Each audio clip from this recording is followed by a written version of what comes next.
खबर से आगाह कर रहे हैं आपको। दूसरे शहरों की तरह सियालकोट में भी यौम शुहदाए पुलिस इंतहाई अकीदत और एहतराम के साथ मनाया जा रहा है।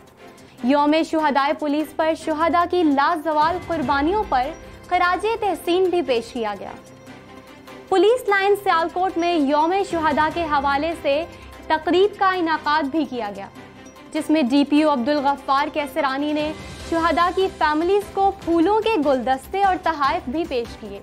इसी हवाले से देखते हैं ये रिपोर्ट। शहीद की जो मौत है वो कौम की हयात है। इसी हवाले से सियालकोट पुलिस लाइन में एक तकरीब का इनाकाद किया गया, जिसमें DPO Sialkot, SP investigation, DSP, दीगर पुलिस अफसरान और शुहदा की फैमिलीज ने शिरकत की। पुलिस के चाको चौबंद दस्ते ने शुहदा की यादगार पर सलामी पेश की। DPO अब्दुल गफ्फार कैसरानी ने यादगार शुहदा पर फूलों की चादर चढ़ाई और शुहदा के दराजाते बुलंदी के लिए खुसूसी दुआएं की गईं। इसी मौका पर DPO सियालकोट का कहना था कि वतन अजीज़ के दिफा के लिए सियालकोट पुलिस हर वक्त तैयार है।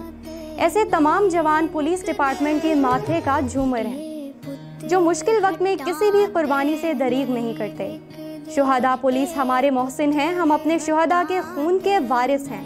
इनके लवाहिकीन के दुख सुख के ज़ामिन हैं। मुल्क व कौम के लिए कुर्बानियाँ देने वाले कौमी हीरोज़ पर हमें फ़ख्र है।